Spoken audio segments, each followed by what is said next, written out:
Rose Garden. I'm Avalon. And I'm Ray. And here we go again. Mm. It's chapter 2, or shall I say, Saturday, May 14th, 2011. I wish it was still 2011. Oh my gosh. I would have been preparing for high school graduation. And you were still in community college, I think. Yeah, well, okay, maybe not 2011 then. But, you know. I wish the global climate was more like 2011. Yeah. I wish Obama was still here. Listen, Obama had his flaws, but not flaws like this. Was the man perfect? Absolutely not. Would I take him back? In a heartbeat.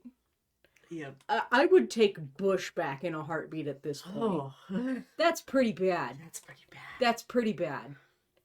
Anyway, so we're back reading Gray, and if you are a supporter on Patreon or Ko-fi, or otherwise have access to our Discord server, I think YouTube members do as well, you can suggest silly names to replace any mention of Anastasia Steele. So we are back with that, and it is what we are starting off with, because that is the first line. We have the stalker report. Yeah. Because he needed a background check, and this is what he considers a background check. E.L. James. Date of birth, September 10th, 1989. Oh, she's a Virgo. Of course she is. Montesano, Washington. Address, 1114 Southwest Green Street, Apartment 7, Haven Heights, Vancouver, Washington, 98888. Listen, I almost want to look that up and see if that's like a real apartment complex. Probably not. But I'm like, listen, I know and love some Virgos. I'm sorry you gotta have this representation. Well, of course, because she's a virgin. Yeah, because she was just made. Just born yesterday. Just coalesced. Right in the alley outside of Gray Holdings Enterprises Incorporated. Also, I do feel the need to point out that the way the address is given feels a bit British to me. Let me see. Because it's, the street address, the unit number, and then in addition to Vancouver, Washington, it also has, like, the neighborhood, like Haven Heights. Yeah, we don't do that. That's not really a thing in the United States. Yeah. Like, like, the general area of, like, okay, take Sacramento, for example. Yeah. If you're LGBTQ or otherwise closely affiliated, you know where Lavender Heights is. Yeah. But you would never put it on your address. Yeah. That's just not how things are. Like, yeah, like you wouldn't put the Fabulous 40s either. Yeah, or like certain we don't have really, like, we don't list boroughs. It's just the city and the street address. Like, even in places like New York City that have really, really well-known boroughs, I think you still don't put it in your address. Nope. Like, you might say, oh, I live in Bronx, but that's not what's on your address. Yeah. So just slightly Britishism there, because I think they do more, like, the few times that I have mailed things to Britain. Yeah, they have... They're included? Yeah, they have neighborhoods included. But yeah, and I checked the acknowledgements, and she did once again list the person who helps her with her Americanisms. And I'm all like, once again, you're not doing a very good job. Yeah. Mobile number 360-959-4352. Social Security number. Wait a second.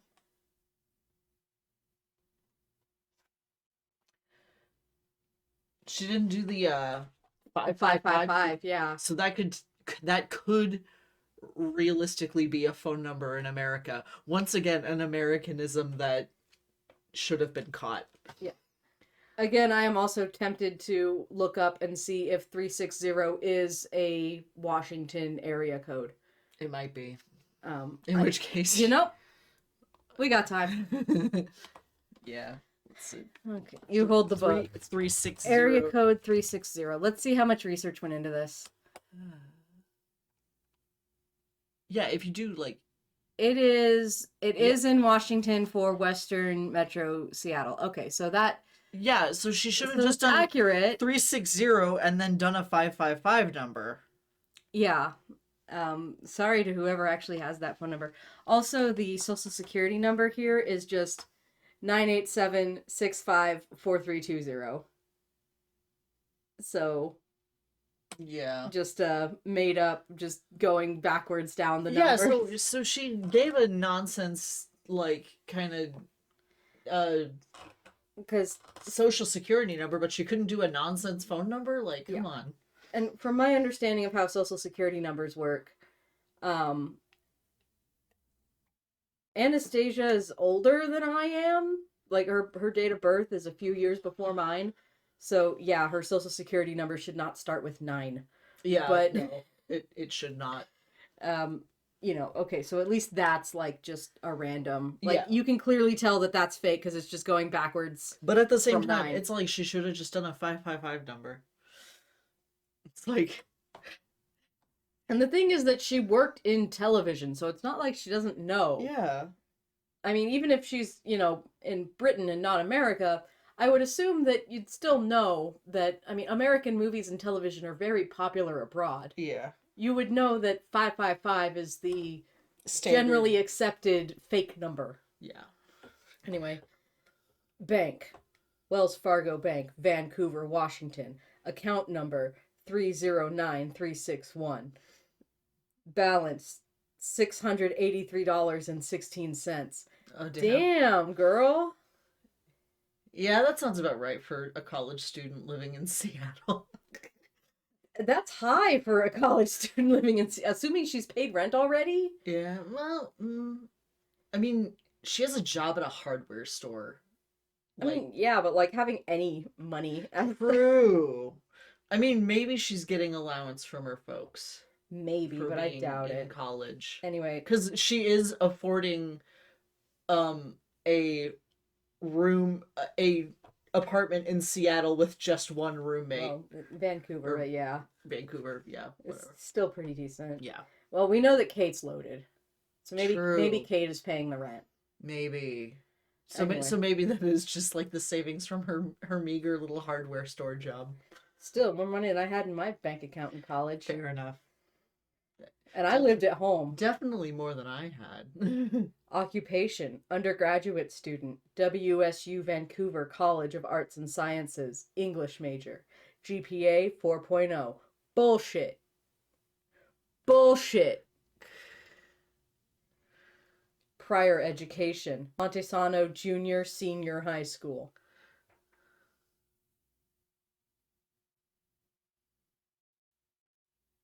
Montesano Junior and Senior High School? If this is a real school, like, I'm sorry. SAT score, 2150. Fuck you. Okay. Employment, Clayton's Hardware Store, Northwest Vancouver Drive, Portland, Oregon, part-time. It's a part-time job.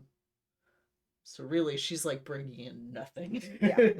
Father, Franklin A. Lambert, date of birth, September 1st, 1969. Deceased, nice. September 11th, 1989. Oh, damn. Oh, well, not in 1989. I was about to say September 11th. So literally the day after she was born. Yeah. Mother, Carla May Wilkes Adams. Date of birth, July 18th, 1970. Married, Frank Lambert, March 1st, 1989. Widowed, September 11th, 1989. Married, Raymond Steele, June 6th, 1990. Divorced, July 12th, 2006. Married, Stephen M. Morton, August 16th, 2006. Divorced, January 31st, 2007. Well, that didn't last. Married, Bob Adams, April 6th, 2009. Political affiliations. Are you ready for this? Let's go. None found.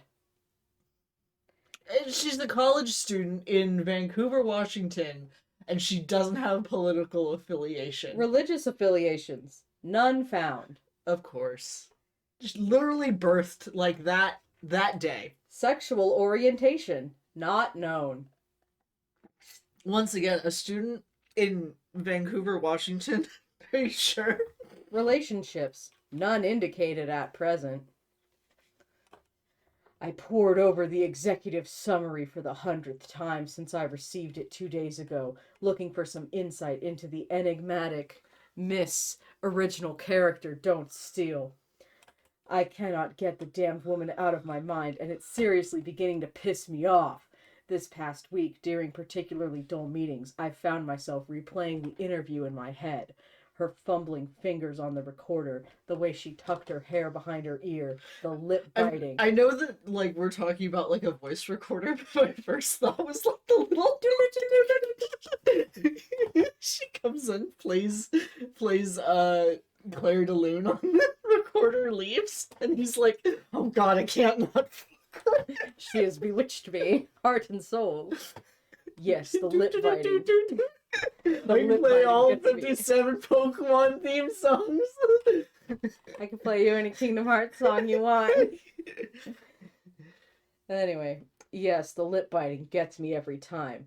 And now here I am, parked outside Clayton's, a mom-and-pop hardware store on the outskirts of Portland where she works. You're a fool, Gray. Why are you here? I knew it would lead to this. All week, I knew I'd have to see her again. I'd known it since she uttered my name in the elevator. I'd tried to resist. I'd waited 5 days, 5 tedious days to see if I'd forget about her. Okay, but you got the report 2 days ago, so yeah, you didn't try that hard. Fucking obsessing. Like, yeah, okay, whatever, dude. Sure. And I don't do waiting. I hate waiting for anything. I've never pursued a woman before. The women I've had understood what I expected of them. My fear now is that Mary Sue is just too young and that she won't be interested in what I have to offer. Will she? Will she even make a good submissive? I shake my head. So here I am, an ass, sitting in a suburban parking lot in a dreary part of Portland. You are an ass. Yeah. You are an ass. You are an ass. I'm glad we're aware of that fact. Her background check has produced nothing remarkable, except the last fact, which has been at the forefront of my mind, the reason I'm here. Why no boyfriend, barely disguised fetish? Sexual orientation unknown. Perhaps she's gay. I snort, thinking that unlikely. I recall the question she asked during the interview, her acute embarrassment, the way her skin flushed a pale rose. Yeah, that's because it was a surprise question that she was not expecting to ask. Because despite being an English major, she doesn't seem to be able to comprehend what she's reading before it comes out of her mouth. Much like me reading this book. I've been suffering from these lascivious thoughts since I met her. That's why you're here. I'm itching to see her again. Those blue eyes have haunted me even in my dreams. I haven't mentioned her to Flynn, and I'm glad because I'm now behaving like a stalker. Calling it out doesn't make it better. Calling it out doesn't make it better. Calling it out doesn't make it better. I might as well be reading You by Caroline Kepnes right now. Yeah. Perhaps I should let him know. No, I don't want him hounding me about his latest solution-based therapy shit. Oh my god. It seems like you don't get much out of therapy then, and perhaps should, find a new therapist. I just need a distraction, and right now the only distraction I want is the one working as a sales clerk in a hardware store. You've come all this way. Let's see if little Miss Steel Magnolia is as appealing as you remember. Showtime, Gray. The outer demon just, like, is also super inconsistent. Yeah. Like, it's... At least the inner goddess was just, she knew what she was about. being fucking horny. Yeah, and then there was like another one in there too that was like the dissenting opinion. Yeah. You know, we had like the whole angel and devil thing. They're just like mashed into one. We got wound and wound, but it's all just wound. A bell chimes a flat electronic note as I walk into the store. It's much bigger than it looks from the outside. Yeah. Doctor Who? And although it's almost lunchtime, the place is quiet for a Saturday. Like, admittedly, that's every hardware store. Is, like, it's bigger on the inside than you'd think. They're still building in there. Yeah. Like Rose Red. Yeah. We watched that miniseries last night. Because I was feeling nostalgic and I wanted autumny vibes. And we had time, so we just binged the whole miniseries, all 4 hours at once. Yep. And... it sure was. It sure was. It sure was a Stephen King miniseries from the early 2000s. Basically just being Haunting of Hill House, but set it in the Winchester. Like, yeah.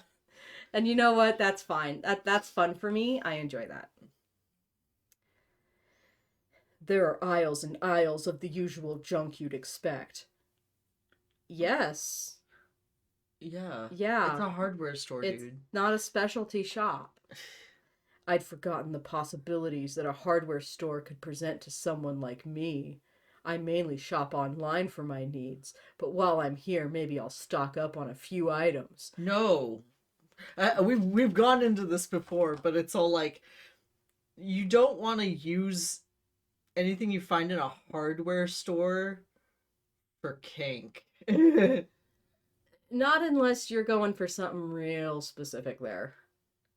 Like, Yeah. you know, I'm not gonna... if it works for some people, then fine, whatever, but, like, generally, the quality is not meant to be used on human flesh. Yeah.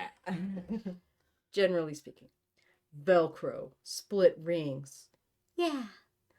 I'll find the delectable inflatable sex doll and have some fun.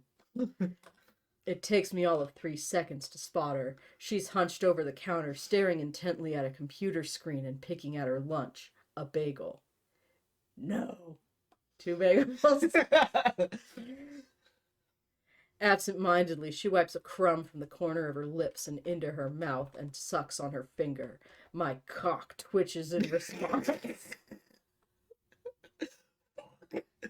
Bagel!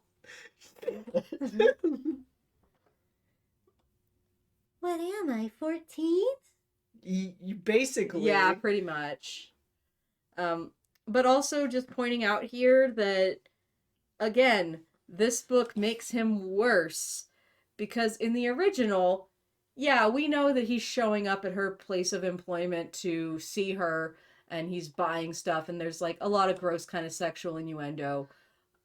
It's really harassment. But... at the very least, there's some plausible deniability that he's not doing it on purpose. Here, they're just like, no, he's doing it on purpose. He did not come in here looking for this stuff. He is only buying this specifically this stuff. He could come in here and buy anything if he needed the excuse to talk to her at the checkout. But he is specifically buying stuff that's kink related to fluster her. This is harassment. Straight up. Yeah. It's intentionally harassing her. Like, Yeah. even if she was, you know, reciprocating at this point, which she is not, there is zero indication that she has any interest in him. This is harassment. My body's reaction is irritating. Maybe this will stop if I fed her, fuck and flog her, and not necessarily in that order. Yeah, that's what I need. The alarms. The alarms that should be going off. Dude. She is thoroughly absorbed by her task, and it gives me an opportunity to study her. Salacious thoughts aside, she's attractive. Seriously attractive. I've remembered her well. She looks up and freezes. It's as unnerving as the first time I met her. She pins me with a discerning stare, shocked, I think, and I don't know if this is a good response or a bad response. If you don't know, it's bad. Slip and slide. What a pleasant surprise. Mr. Gray, she says, breathy and flustered. Ah, a good response. No. I was in the area. I need to stock up on a few things. It's a pleasure to see you again. A real pleasure. She's dressed in a tight t-shirt and jeans, not the shapeless shit she was wearing earlier this week. She's all long legs, narrow waist, and perfect tits. Her lips are still parted in surprise, and I have to resist the urge to tip her chin up and close her mouth. I've flown from Seattle just to see you, and the way you look right now, it was really worth the journey. The fuck? Like, again, if there are any cishet men in the audience, this is weird to you too, right? Please tell me this is weird to you too. Blank-eyed pudding face. My name's press any button to start.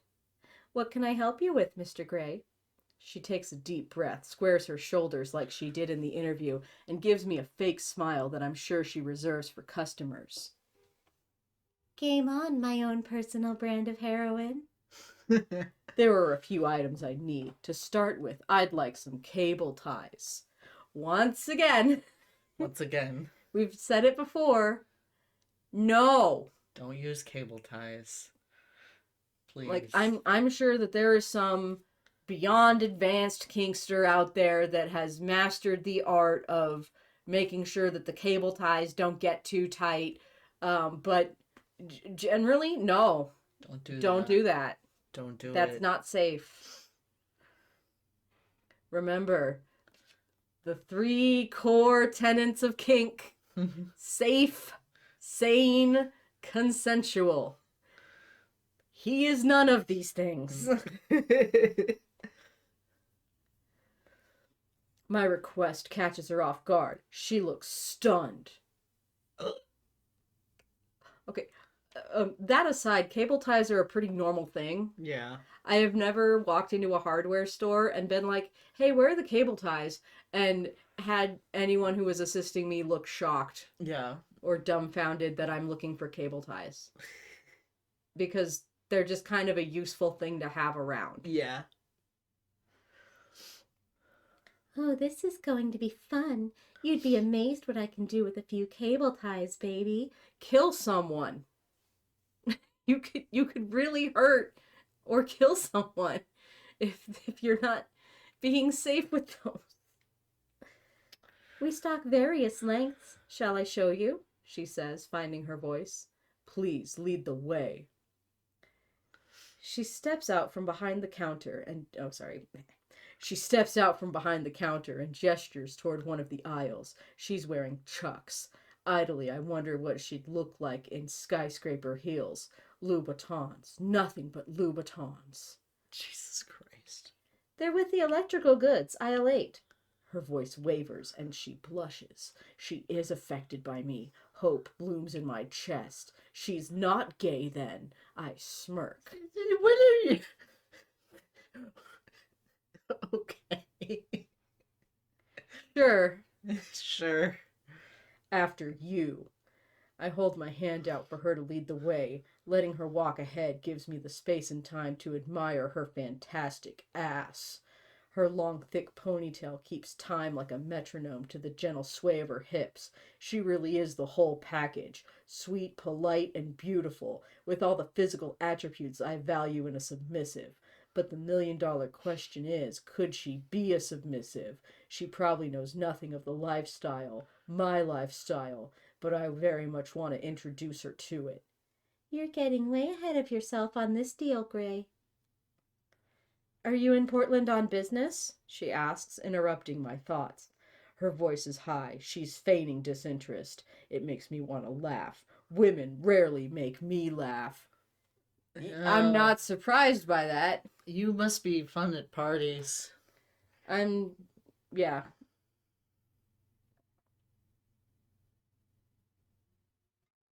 Sorry, need a drink there.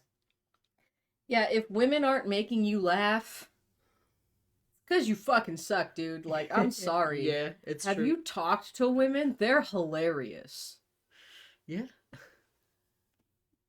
If they're not making you laugh, it's because they are not putting any effort into that conversation.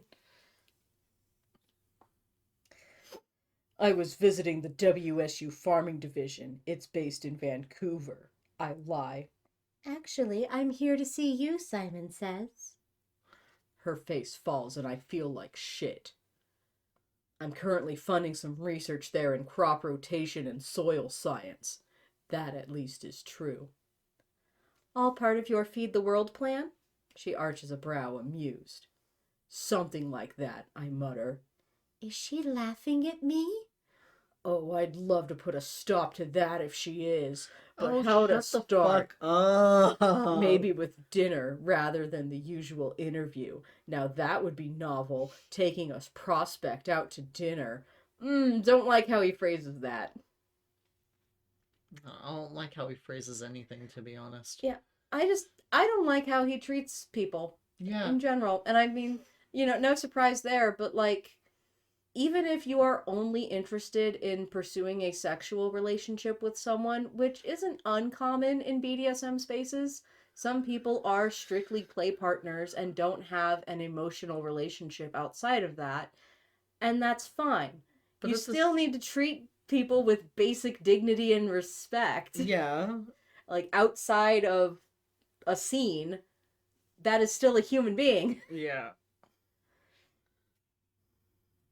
We arrive at the cable ties, which are arranged in an assortment of lengths and colors. I mean, lengths I get, colors not so much. I mean, sometimes they're in black, sometimes they're in gray, sometimes they're Yeah. in different stuff. Again, I've spent a decent amount of time in hardware stores, never seen like a rainbow of cable ties. I mean, I imagine that a rainbow of cable ties would be useful for like organization purposes. Yeah, like it could happen. I'm not saying it couldn't, but Yeah. I've never seen it. Absent-mindedly, my fingers trace over the packets. I could just ask her out for dinner. Like on a date? Would she accept? When I glance at her, she's examining her knotted fingers. She can't look at me. This is promising. See, like you're supposed to know from reading 50 Shades of Grey that she's all like blushy and ooh-woo about him. But if you're looking at only this book, you would be thinking, oh, she is 5 seconds away from calling the cops. Like, it's like, damn bitch, do it. like these are not inviting signals. No. In any way. Once again, I go back to the thing I said in the first episode where I'm all like, imagine if you are just some person who picked this book up randomly at the library. What the fuck would you think was going on? I would think I was reading You by Caroline Gethard. Exactly. He's even straight up said that he's acting like a stalker, and he is. And there's no but to that statement. He is just stalking her. He has her social security number and bank account information. Like, this is not good. And this isn't just me missing the social cues. Like, I have studied the social cues because I know that I am prone to missing them. And all of the social cues that I'm seeing are, run, I bitch. am deeply uncomfortable. Run, like, bitch, run. Yeah, she is giving no indication of any emotion other than extreme discomfort. Blushing is not automatically positive. Yeah. People blush for a number of reasons, many of them negative.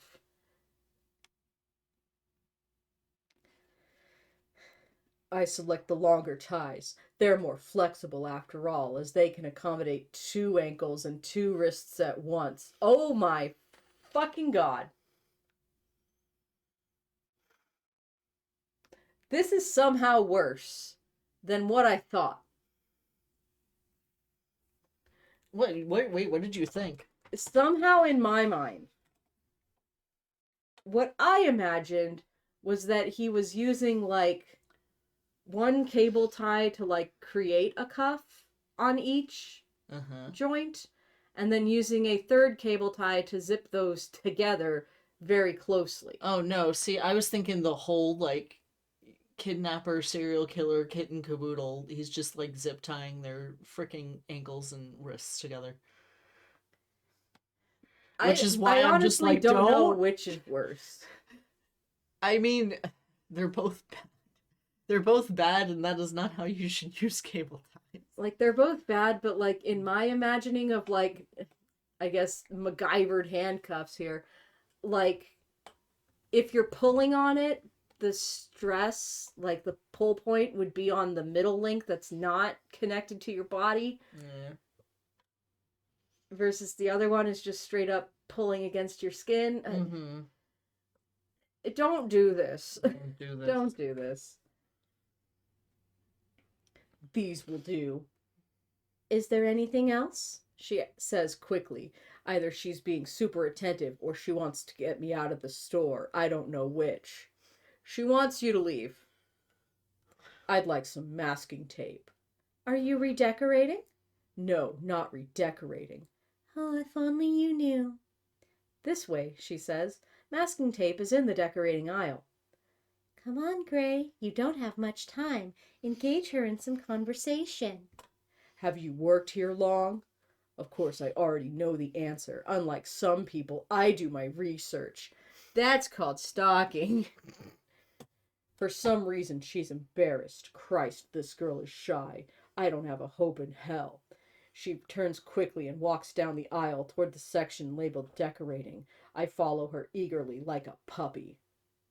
4 years, she mumbles as we reach the masking tape. She bends down and grasps 2 rolls, each a different width. I'll take that one. The wider tape is much more effective as a gag. You have more money than God. And you're using masking tape? For real. As a gag? Actual ball gag, asshole. Like, damn. Get some nice-ass equipment. You can fucking afford it. For real. Why is he buying masking tape? Again, if this was just some, like, bullshit that he was throwing together really quick, and he didn't actually intend to use any of this stuff for kink, because, again, with as much money as he has, he should have nice equipment. Yeah, he should have nice handcuffs and, like, a nice, gag instead of buying fucking masking tape and cable ties. Like, if this chapter does not end with him throwing all of his newly bought items in the garbage because he already has this equipment and he was just fucking with her, swear to God. Because, like, it's not even like he needs to improvise his toys. He has the money. He has the fucking Red Room of Death. Full of crap that he probably doesn't know how to use. Exactly. And he's over here like, yeah, I want to buy some masking tape and some cable ties. And once again, my brain would be going, serial killer. Yeah, serial killer. All he needs is like some scissors or something, and then we're set. Like, I felt really awkward. Can I have a new chain for my chainsaw? Like, I felt bad once because, okay, like, the front end of my car, you know that, like, thing underneath that, like, blocks water from spraying up into your shit? Yeah. Like, that thing was kind of falling down, and I had to duct tape it back into place. So I had to just have, like, I just grabbed some stuff while I was at work. So I just had duct tape and scissors in my car. And the whole time I was driving home, I was like, I really hope I don't get pulled over right now. This is gonna look suspicious. I mean, if you had cable ties also, you might have been asked some questions. But at least, like, cable ties and... Or just having, like...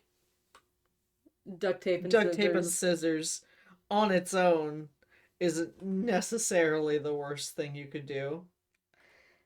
Anyway. As she passes it to me, the tips of our fingers touch briefly. It resonates in my It's like groin. a meet-cute, only he's a serial killer. And every time we... Their hands brushed. She's handing him his double-wide masking tape when he's already holding cable ties. And now he's going to ask for a new chain for his chainsaw, and she's going to relocate. And an axe. Because every time we touch, I get this feeling, and every time we kiss, I run and I hide. Real. Damn. Damn. She pales. Anything else? Her voice is soft and husky. Because she's trying not to scream. Christ, I'm having the same effect on her that she has on me. Maybe. No. Some rope, I think. Once again, she's just so like... I'm in danger. This way. She scoots up the aisle, giving me another chance to appreciate her fine ass. God. What sort are you after? We have synthetic and natural filament rope, twine, cable cord.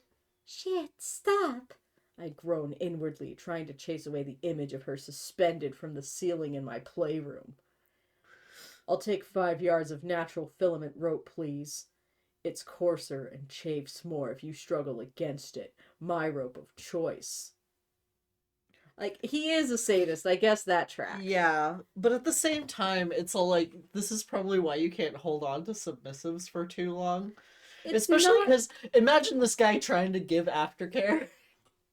Why? He doesn't. Yeah. Blatantly, he doesn't. Yeah. It's like, again, damn. it's not what I would do. I'm sure there are people out there that enjoy it. It's not what I would do. A tremor runs through her fingers, but she measures out 5 yards like a pro. Yeah, because she's worked there for 4 fucking years. She is a pro. Pulling a utility knife from her right pocket, she cuts the rope in one swift gesture, coils it neatly, and ties it off with a slip knot. Impressive. She's worked there for 4 years, dude. Come on. Were you a Girl Scout? She's worked there for 4 years. Also, no, she was literally born outside of your office building. Like, 5 minutes before she walked in. So no, she wasn't a Girl Scout. Organized group activities aren't really my thing, Mr. Gray. Yeah, I'd be right up there with having a hobby for you. Yeah. What is your thing? Bop it. Twist it. Pull it. Pull it. Her pupils dilate as I stare. Yes. Books, she answers. What kind of books? Oh, you know, the usual, the classics, British literature mainly. British literature? The Brontes and Austen, I bet. All those romantic hearts and flowers types. Would you call the Brontes hearts and flowers? Not really. And also, I wouldn't necessarily call Austen Hearts and Flowers either. She was a satirist. Mostly. Like, yeah, her books had romance in them, but they were all social commentaries. Yeah, it was pretty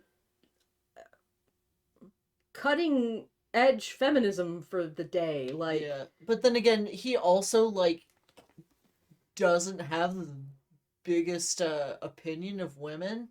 So I'm sure that he's all like, oh, female writers, all they care about is romance and kissing and dating books. I'm a manly man. I read manly books.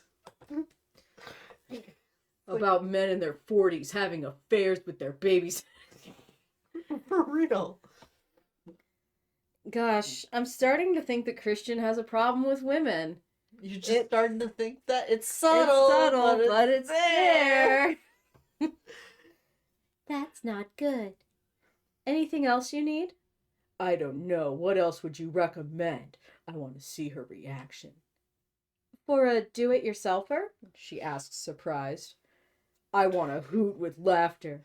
Oh, baby, DIY is not my thing. Clearly it is. You're DIYing your handcuffs and gags. I nod, stifling my mirth. Her eyes flick down my body and I tense. She's checking me out. Okay, but like I'm sorry, I'm still stuck on like the Austin thing. She's looking at this guy, she's like, oh, he's like a Mr. Darcy until he opens the room and it's all his SpongeBob merch, and she's like, oh no. That might be more like Mr. Darcy, honestly. My interests are very singular. He opens the room and it's just My interests are most ardent.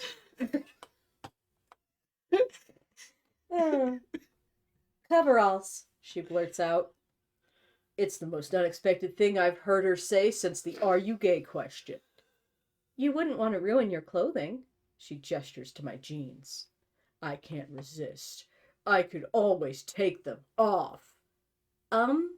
She flushes beet red and stares at me. just I don't think I'd want to be pantsless while handling coarse rope and... I'm just over here like, this is sexual harassment. We're talking about sexual harassment here, and I don't have to take it. Exactly. And you did it at my birthday, didn't you?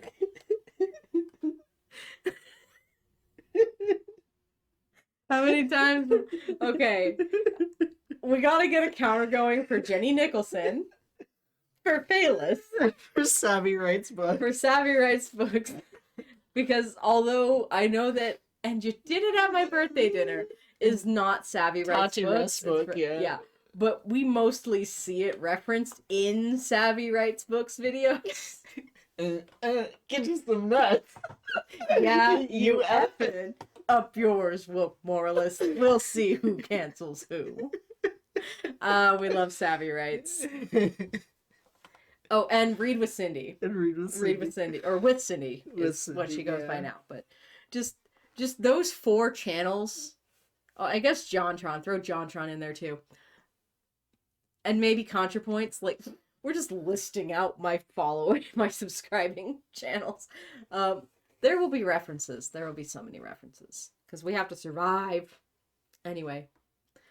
I put her out of her misery. I'll take some coveralls. Heaven forbid I should ruin any clothing. Without a word, she turns and walks briskly up the aisle, and I follow in her enticing wake.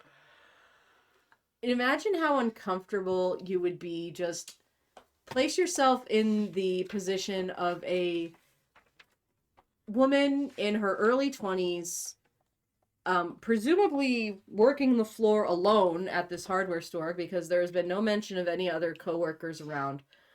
And you're walking around the store showing this guy around, and you know he's staring at your ass. Mm-hmm. Literal fucking nightmare fuel. Yeah. Like, there's some let's not meet. Yeah. That goes like just he's like staring this. at your ass. He's making these very uncomfortable sexual remarks.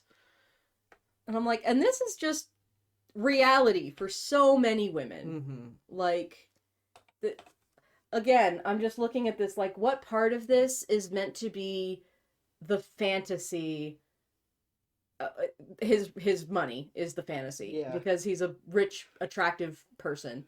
But it's again, very much that Hey Sweet Cheeks meme where it's like it's a hot guy and then it's an ugly guy and she's calling the police on the ugly guy. Yeah. It's like, yeah. It really just is that.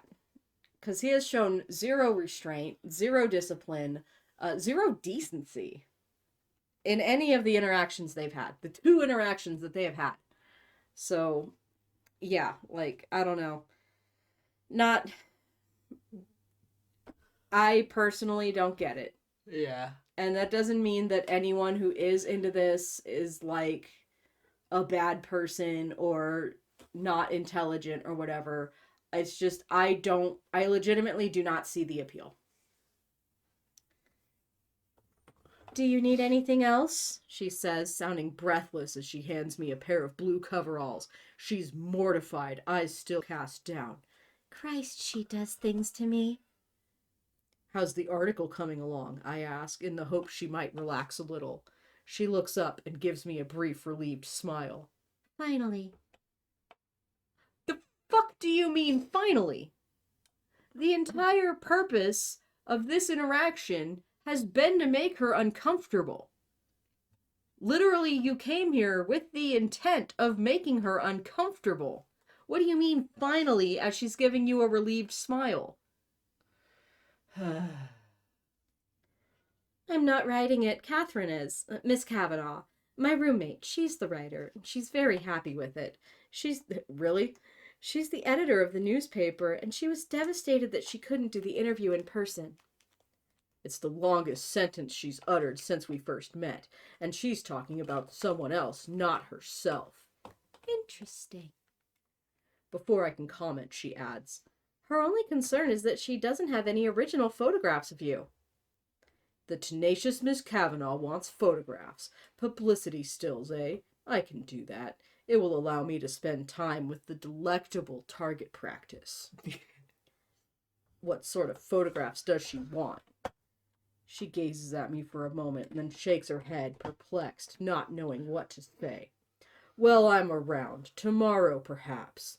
I can stay in Portland, work from a hotel, a room at the Heathman, perhaps. I'll need Taylor to come down, bring my laptop and some clothes. Or Elliot, unless he's screwing around, which is his usual MO over the weekend. You'd be willing to do a photo shoot? She cannot contain her surprise. I give her a brief nod. Yeah, I want to spend more time with you. Steady, Gray. Kate'll be delighted if we can find a photographer. She smiles and her face lights up like a cloudless dawn. She's breathtaking. Let me know about tomorrow. I pull my wallet from my jeans. My card. It has my cell number on it. You'll need to call before 10 in the morning. And if she doesn't, I'll head on back to Seattle and forget about this stupid venture. The thought depresses me. Okay. She continues to grin.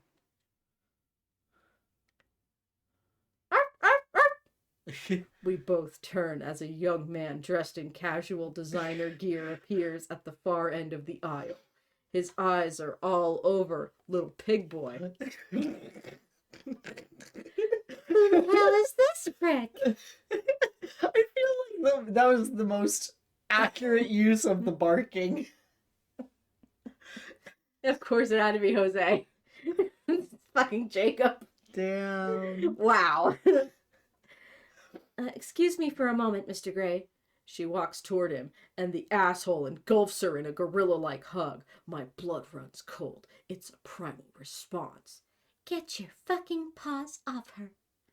I fist my hands and am only slightly mollified when she doesn't return his hug. They fall into a whispered conversation. Maybe Welch's facts were wrong. Maybe this guy is her boyfriend. He looks the right age, and he can't take his greedy little eyes off her. Ah, yes, because as we have established, looking at someone marks them as your property. He holds her for a moment at arm's length, examining her, and then stands with his arm resting on her shoulder. It seems like a casual gesture, but I know he's staking a claim and telling me to back off.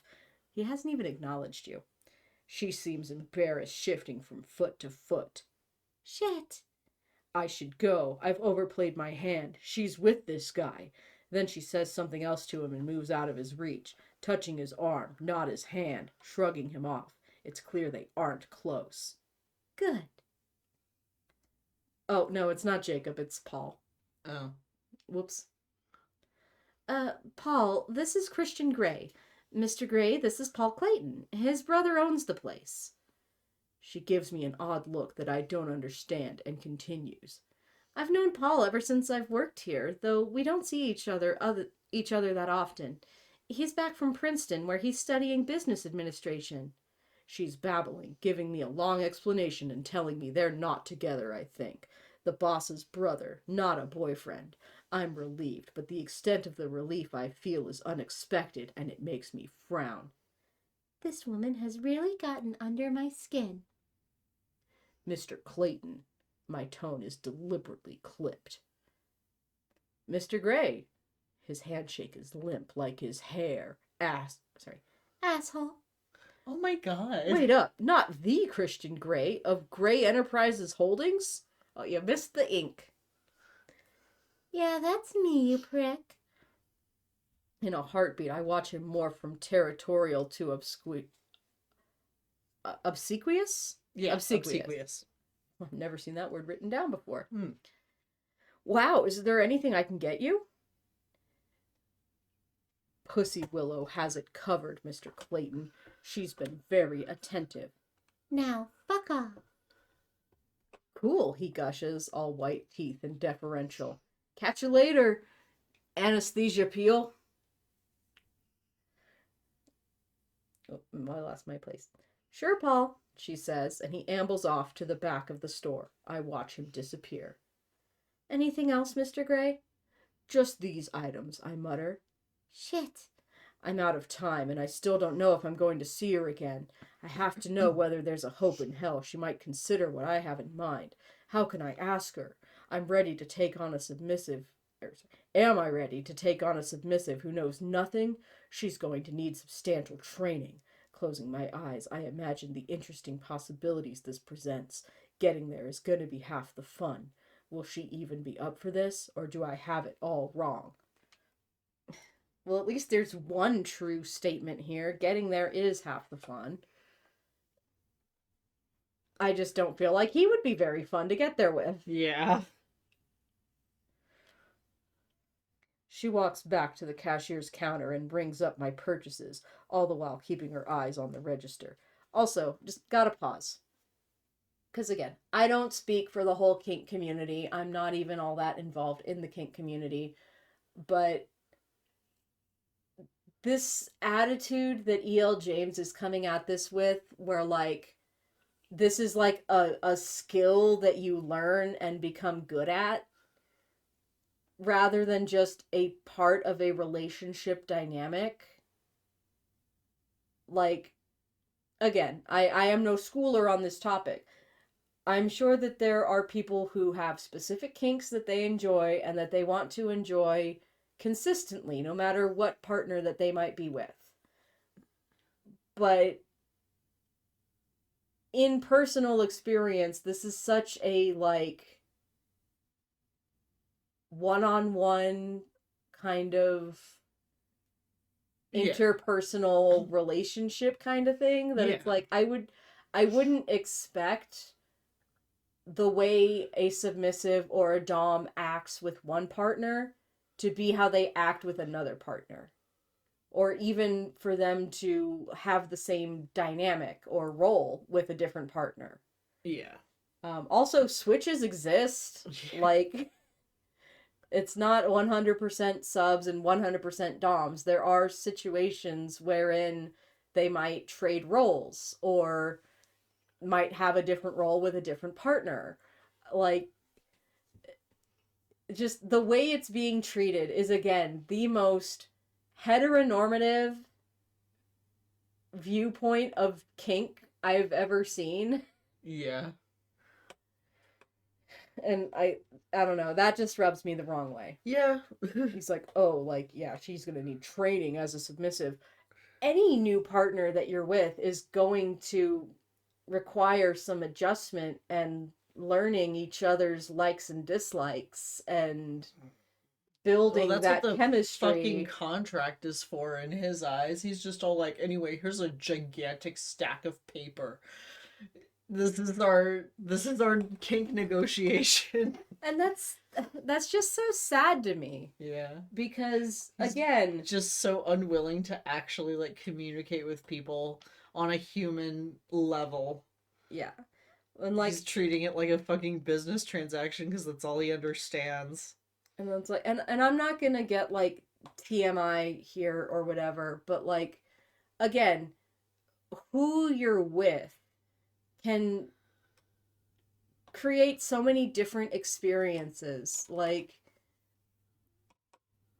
there are things that you might not even realize you could be interested in until you are with a certain partner, and these things just kind of come about. Yeah. Like, just through the natural chemistry and enjoying each other.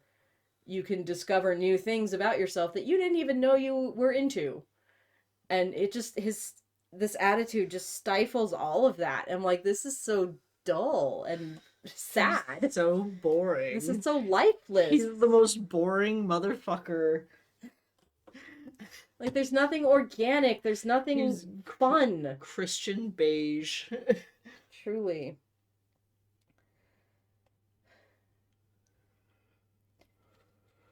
Look at me, damn it. I want to see her face again and gauge what she's thinking. Nothing. Not a thought behind this. Finally, she raises her head. That'll be $43, please. Is that all? Would you like a bag? She asks as I pass her my Amex. Please, anti-Semitic feels. Her name, a beautiful name for a beautiful girl, flows smoothly over my tongue. She packs the items briskly. This is it. I have to go. You'll call me if you want to do the photo shoot. She nods as she hands me back my charge card. Good. Until tomorrow, perhaps. I can't just leave. I have to let her know I'm interested. Oh, she knows. Oh, and anal ecstasy drill. I'm glad Miss Kavanaugh couldn't do the interview. She looks surprised and flattered. This is good. I sling the bag over my shoulder and exit the store. Yes, against my better judgment, I want her. Now I have to wait. Fucking wait! Again! Yeah, I'm just going back to the whole... This is just such a normal day for so many women in the workplace, where he's like, I gotta know what she's thinking, and she's like, oh, it'll be $43. Would you like a bag? Like, she's trying to get through her fucking day. She is actively thinking about going home and watching BBC's Pride and Prejudice while, like, curled up in her cozy slippers. As we all are at all times. Yes, it's true. Like, if you ever walk up to someone and you're like, hey, what sounds like a good way to spend the evening? Immediately they're like, cozy blanket, cup of tea, BBC's Pride and Prejudice. For real. I haven't read Pride and Prejudice yet. I plan to.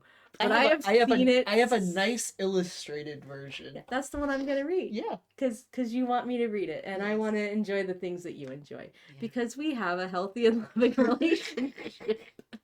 This is how it's supposed to be, Anastasia. Anyway, so yeah.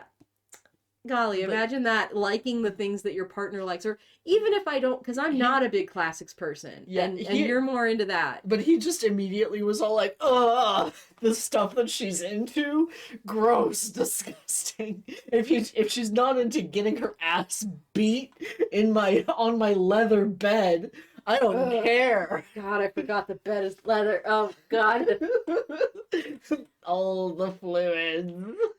You can't clean that shit. That's porous. That is a petri dish of suffering. There's no sheets. You could buy silk sheets, you bastard. No, instead he needs the leather to, like, stick to her skin when the minute she starts sweating. Just gets up off of it and just... Goodbye. The most uncomfortable bed in the history of the world. She's gonna have, like, those seam lines, like, on her back. Shut the fuck. Like, I'm just thinking of the leather couch and, like, how comfortable our leather couch is. We don't fuck on it, though. Like, No. God, no. God, no. If I'm on that leather couch, I'm taking a nap. That's all I do on that couch. That couch is for reading cozy mysteries by candlelight and sleeping. Yeah. Those two That things. literally all I've ever done on that couch. Well, except it wasn't Cozy Mysteries. It was Yaoi by candlelight when our power was out. Because that's just what I like to do when the power goes out. Just read my filth on the couch. Rad.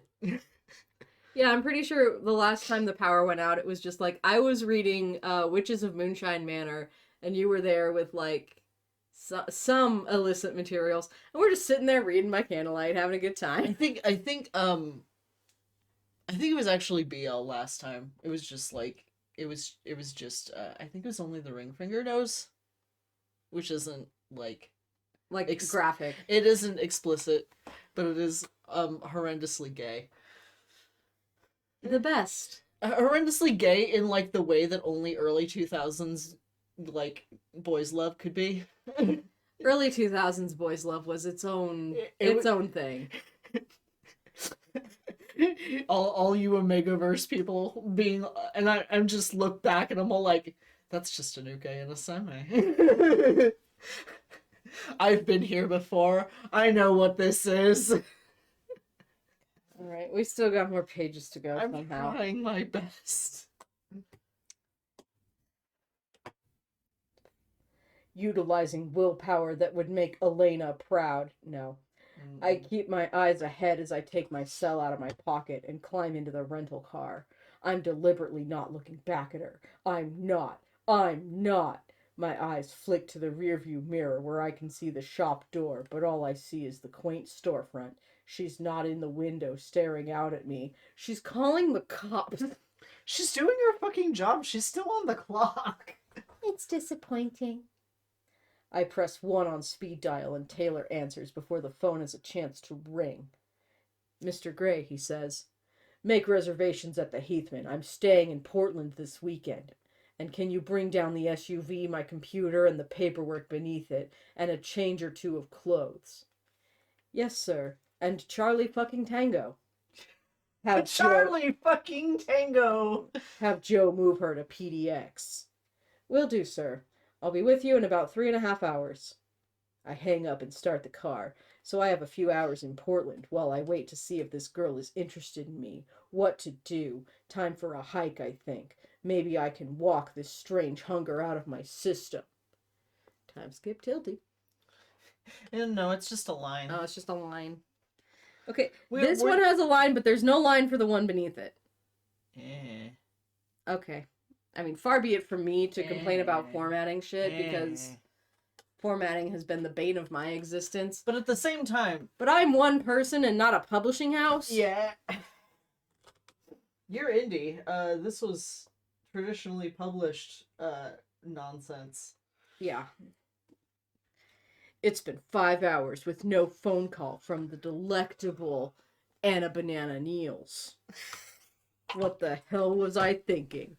I watched the street from the window of my suite at the Heathman. I loathe waiting. I always have. The weather, now cloudy, held for my hike through Forest Park, but the walk has done nothing to cure my agitation. I'm annoyed at her for not phoning, but mostly I'm angry with myself. I'm a fool for being here. What a waste of time it's been chasing this woman. When have I ever chased a woman? Gray, get a grip. Sighing, I check my phone once again in the hope that I've just missed your call, but there's nothing. At least Taylor has arrived and I have all my shit. I have Barney's report on his department's graphene tests to read, so I can work in peace. Okay. Peace? I haven't known peace since Euthanasia Teal fell into my office. When I glance up, dusk has shrouded my suite in gray. Take a shot! I can't. I drank all my tea. Here's my tea, honey. Thank you.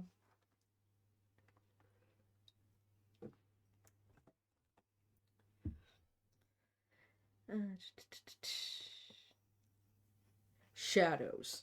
The prospect of a night alone again is depressing.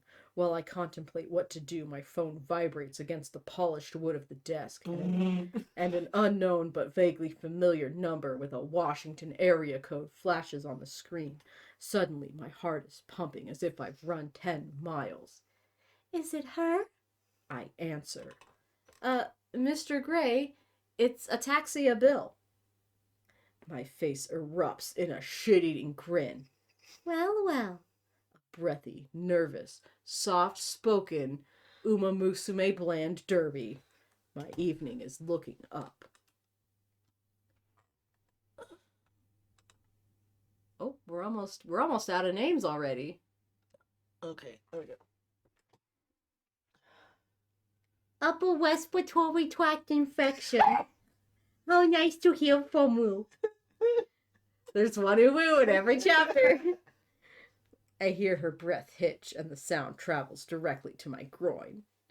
Great, I'm affecting her like she's affecting me. I hate how many times that has been just like repeated. Yeah, it's all like, you have no idea, dude. And even if She might just be calling you back about the freaking... and even if it was the case that she's getting turned on, so what? That's not consent. That doesn't mean she actively wants to fuck you. Yeah. We have this thing called the prefrontal cortex. And I know that people like to claim that it's not fully developed before your mid-20s because that's pseudoscience, by the way. pseudoscience bullshit, but Your brain literally never stops developing, BT dubs. you can be sexually attracted to someone and still say no when it comes to the idea of actually fucking them. Mm-hmm. We'd like to go ahead with the photo shoot for the article tomorrow, if that's okay. Where would be convenient for you, sir? In my room. Just you, me, and the cable ties. I'm staying at the Heathman in Portland. Shall we say 9:30 tomorrow morning? Okay, we'll see you there. She gushes, unable to hide the relief and delight in her voice. I look forward to it, congested sinuses. I hang up before she senses my excitement and how pleased I am. Leaning back in my chair, I gaze at the darkening skyline and run both my hands through my hair. How the hell am I gonna close this deal?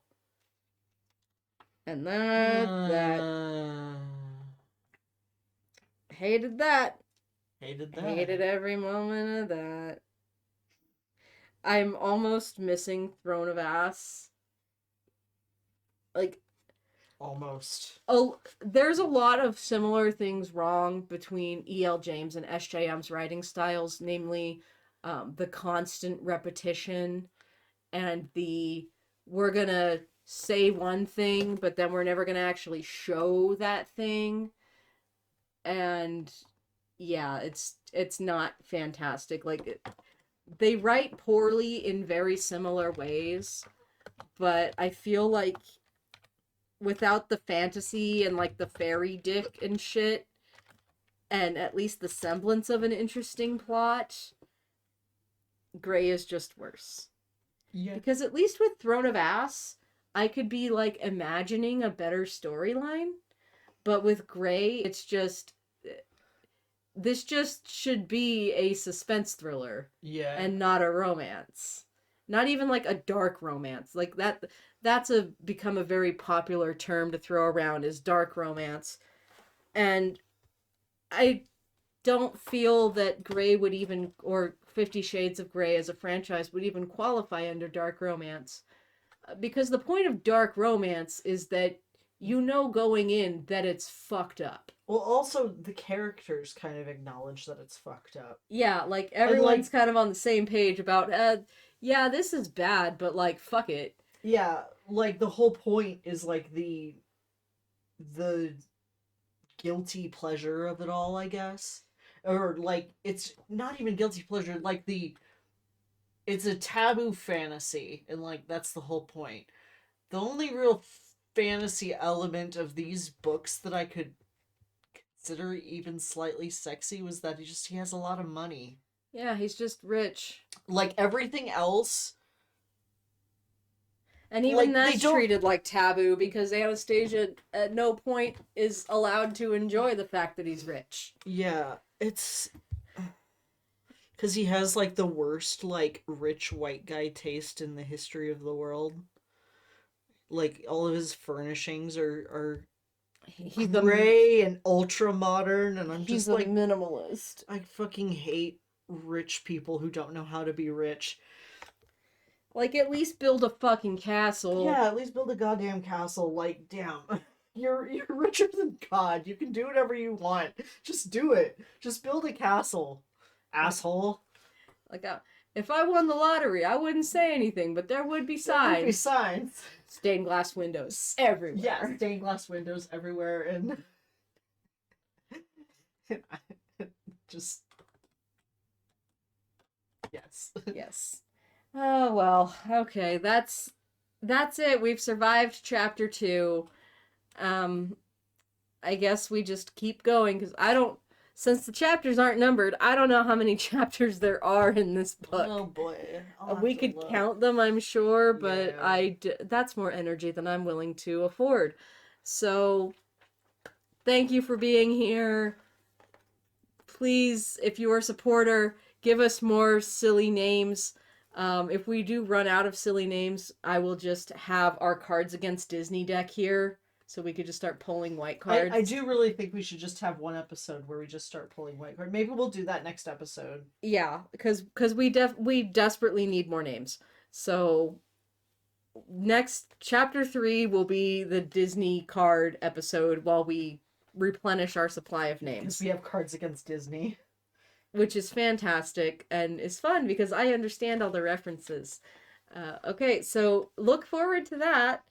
Become a supporter to submit your silly names, and we will see you in the next one. Keep growing until next time, Rose Garden. Bye.